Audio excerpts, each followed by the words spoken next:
Welcome back, boxing fans. What's with these channels and their constant deflection? To hype up a black fighter, it means you gotta shit on a non-black fighter. This has consistently been their ploy. Now with Tank Davis and the fact that he's getting kicked back because people feel he doesn't deserve to be a Hall of Famer, specifically because he's never fought a top-level elite fighter, and there's been many of whom have been in his weight divisions. He's never unified belts as a champion. And, out of the belts he's gotten, he only beat literally really one world champion in the process of winning a title. The rest were titles where he was elevated, fighting for vacant titles, or re-winning back his own title. I mean, you can't make this shit up, right? Or winning WBA titles, which aren't world titles, not legitimate, right? But to defend Tank Davis, guys need to shit on Gennady Golovkin. And this is what we see consistently. When black Americans try to hype up how great black American boxers are, they always use Floyd Mayweather as the example. Because literally, in modern time, Floyd is the only fighter they can actually use to represent them at the peak and the top of this threshold. And when they want to shit on non-black fighters, they always pull in Golovkin, right? As if Golovkin represents every non-black boxer in the world. He doesn't. He's an Eastern European. And obviously, a lot of boxing fans never really were big fans of him. The irony is, we've seen people do this to defend Deontay Wilder. Deontay Wilder, who definitely hasn't accomplished as much as Golovkin. I consistently, back in the day, always compared the two of them because they both were really hyped based on their power. They both had less than stellar resumes, right? And the question is, boxing fans wanted to see them fight the most elite competition in their sport. The difference was that Wilder blatantly ducked all the top competition, even being given multiple millions of dollars and still ducked those fights. Whereas Golovkin was literally ducked in every single of those situations. Sergio Martinez, Felix Sturm, Canelo Alvarez, Miguel Cotto. I mean, that's only a few of the top names, but I can go through the middleweight division and list many, many, many. Billy Joe Saunders. I mean, the list goes on and on. Even Daniel Geale, who Golovkin beat, they were supposed to match up for a unification fight. Daniel Geale was a middleweight champion. Golovkin was a middleweight champion. Golovkin and his team tried to make a unification fight between these two middleweight champions, right? But Daniel Geale decided to fight Barker, a UK fighter, and ended up losing a fight I thought he won, but nonetheless, Barker, the UK fighter, ended up winning, and so then Geale was no longer the world champion. And then he decided to fight Golovkin, now that he no longer had a world title to defend. But that was still a world champion Golovkin beat. Actually, Daniel Geale is a two-time middleweight champion. But what does criticism towards Tank Davis have to do with Gennady Golovkin? Tank Davis beat Petraza to become a world champion. He lost his title. He won a vacant title, a regular title, was elevated to super champion. Moved up in weight, dropping that title, allowing Leo Santa Cruz to move up and fight some bum-ass opponent who wasn't even ranked in the top 15 to win the title, and then came back down to fight him to re-win his title so that they could do a pay-per-view fight, right? His first pay-per-view. He moves up, of course, to fight Mario Barros, who is not the best fighter at 140 pounds, was not even one of the top 5 fighters at 140 pounds. And that's just fact and truth. And won a regular belt that doesn't even legitimize him. Only to then move down and then move up to 135, where he fought Gamboa, who at the time wasn't even ranked by the WBA in the top 15. Of course, until the contract was signed, and then of course the WBA elevated Gamboa into the top 15 so they could justify the matchup. But it was for a vacant fucking WBA regular title.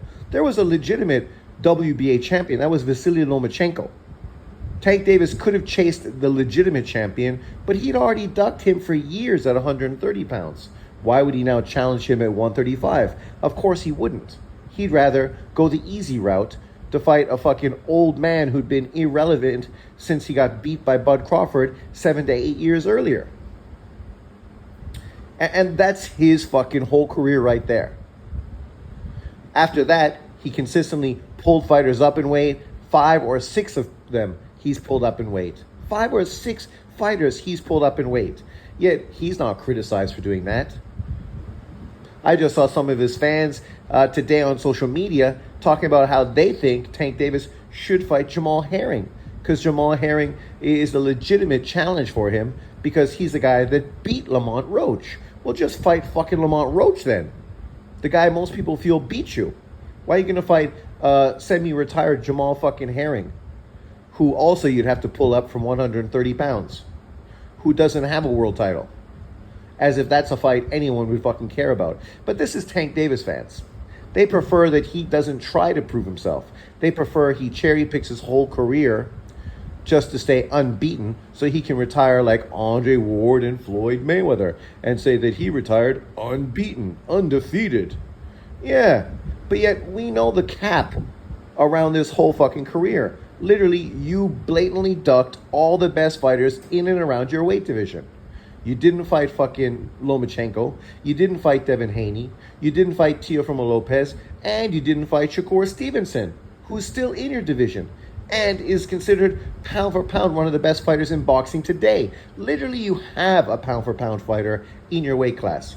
You can try to deflect and make this about Golovkin, but Golovkin fought the best fighter in his division. He fought him 3 fucking times, Canelo Alvarez. He did not duck a Canelo Alvarez fight. He ran towards a Canelo Alvarez fight. Whereas Golovkin blatantly has done everything in his power to never step in the ring with the biggest and baddest men in his weight classes. So when people criticize Tank Davis, LDBC also criticize him. So people that try to make this a race thing, like John Boxing, of course, they're fucking barking up the wrong tree. Because Devin Haney fans are some of the hardest fans that are anti-fucking Tank Davis, and vice versa. Tank Davis fans are some of the hardest anti-fucking Devin Haney fans. So you got these knockout boxings and egos and Fannons who are anti-Haney and Shakur.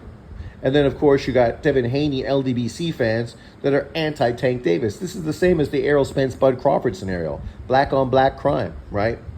But people want to make this about race. Just because Tim Bradley came out and had a change of fucking heart, that doesn't legitimize Tank Davis's resume.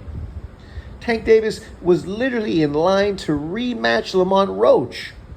And once again, that fight fucking is not happening. It looks as if it's not going to happen at all. Lamont Roach literally just came out recently and said it really looks unlikely that that fight is going to happen, right? And that's really the first time he said that. He always kind of pushed for it and put pressure on Tank prior to that, but this time he legitimately sees the truth that it looks like Tank Davis is blatantly going to fucking duck the rematch with Lamont Roach. Duck the rematch with Lamont Roach as if somehow that is some elite fucking superstar fighter. A guy that got beat by Jamal Herring years ago. A guy who has one quality win at 130 against a guy who literally had just been knocked out previously. So that's your best win. You fought a guy coming off of a knockout loss. Wow, congratulations. That is fucking really, really, really something you should fucking hang your hat on. Right? When people want to criticize active boxers, not retired boxers, but active boxers today, who could be building their resume, they could be pushing for their legacy. They could be doing everything in their power to justify themselves potentially being Hall of Famers, but do just the opposite. Consistently fucking beat their wife, beat their woman, fucking do jail time, crash cars into pregnant women, do the stupidest shit ever. Talk about fucking a ghetto mentality. That's it right there. This is your role model, right? Perpetuating this ghetto mentality, right? This is the kind of entitled athlete you should totally have your kids fucking look up to. This guy, Tank Davis, right? You can't make this shit up. But you're going to defend him and act like somehow he's literally leading the way in boxing right now. I mean, he makes Devin Haney look fucking great. That's what Tank Davis does. He literally makes Devin Haney look fucking great, right? Compared to Tank Davis, Devin Haney's career is fucking going the perfect direction. Obviously, he had a little bit of a hiccup recently in the Ryan Garcia situation. But outside that, I mean, he's literally done what boxing fans expect fighters to do. Fight legitimate world champions, unify titles, move up in weight class, taking on the best competition available to you. That's what Devin Haney has done, right?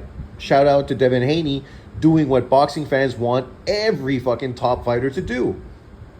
Shakur, on the other hand, he hasn't done that. I don't know if it's because he hasn't tried or more because he is such a awkward, dangerous defensive fighter that people just don't want anything to do with him. That seems to be the situation because obviously Tank Davis, who could fight Shakur and quiet all the haters, solidify himself as a Hall of Famer by unifying titles at 135, beating a pound-for-pound top fighter in Shakur Stevens, undefeated silver medal Olympian, just like Golovkin. But he's not. God only knows who he's going to fight. The rumors are terrible. Jake Paul? Fucking some other bum-ass opponent? Right? What, a rematch with fucking Isaac Cruz? Moving up in weight to fight Rolly Romero again? Like, who knows? There's talk about him fighting Manny Pacquiao.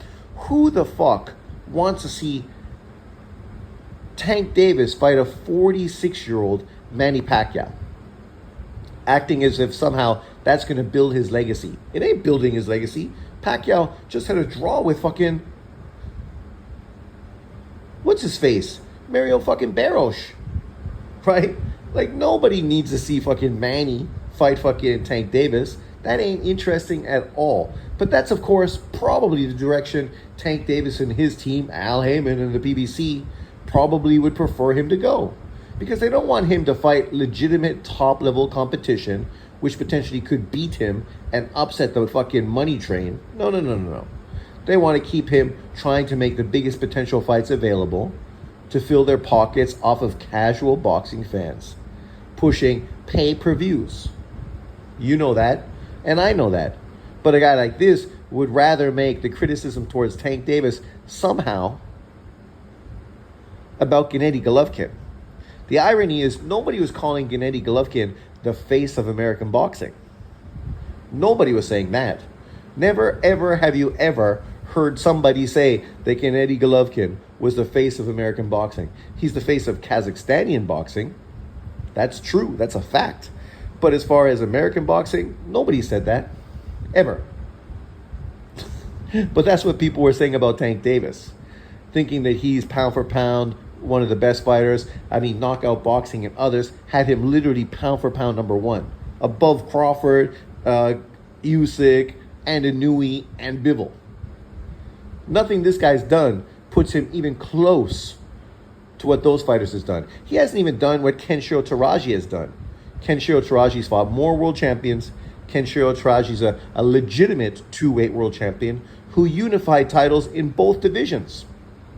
Tank Davis is a fucking pseudo two-weight division champion who's never unified titles in any fucking division, ever. Bam Rodriguez has done more. Bam Rodriguez is a two-weight world champion who unified titles in two weight divisions, right? Meaning he's fighting the other champions. He's literally fighting the best fighters in that weight class. Unlike Tank Davis, who somehow is pulling fighters up in weight. Oh, but those guys are bigger than him. Oh my God. It's great, this whole bigger than him conversation. When people say just because you're taller isn't bigger. Unless, of course, it's Tank Davis. And then, of course, everybody's bigger.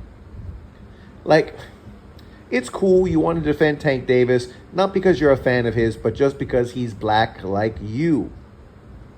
And you want to use a non-black fighter in a deflection. And that's what you're doing. You're deflecting. What does Gennady Golovkin's career have to do with Tank Davis? And what does my opinion as a Golovkin fan have to do with Tank Davis's fucking career? Just because me, Sean Newton, a fan of Gennady Golovkin, thinks he's going to be a Hall of Famer, has no bearing at all on Tank Davis's career or potential for being a Hall of Famer. And I'm not being biased. You know I'm a fan of Golovkin. And I've said Golovkin's resume isn't the best a million fucking times. But what he's done is still something that Tank Davis has never done. He's been a legitimate two-time middleweight champion who's been unified both times. This guy literally brought up him being a one-weight world champion as if that's a way to slight him. I'm pretty sure Aaron Pryor was a one-weight world champion who got beat by a nobody. I'm pretty sure that Marvin Hagler was a one-weight world champion who got beat by a fucking retired fighter coming out of 4 years of inactivity in Sugar Ray Leonard, who was a welterweight, right? There's a lot of fighters in boxing history who were one-weight world champions, right? Carlos Monzon, considered by some people the best middleweight of all time. Of course, John wouldn't say that because Monzon's not black, so it's got to be B-Hop or it's got to be Hagler because they fit that color quota that we're pushing, that DYI, or what is it, DEI, diversity, equity, and inclusion, DEI, there you go. So they fit that, they check that box, right? They check that box. Monzon doesn't, even though he's an immigrant and a Latin fighter, obviously from Argentina, but still, he doesn't quite fit that criteria because he would be considered, I guess, white if we want to criticize and hate on him, right? This has nothing to do with other people. This has to do with people's feelings towards Tank Davis and what Tank Davis has never done in his entire boxing fucking career, which is take on the best opponents available, unify titles against other world champions. He's failed to do that in 3 weight divisions. People have been more than eager to give him full credit for WBA regular titles. But these same people would never give Golovkin that credit because then they'd have to say he broke B-Hop's record for most middleweight title offenses in boxing history. Wow. And we wouldn't want to say that because that seems like a really significant legacy.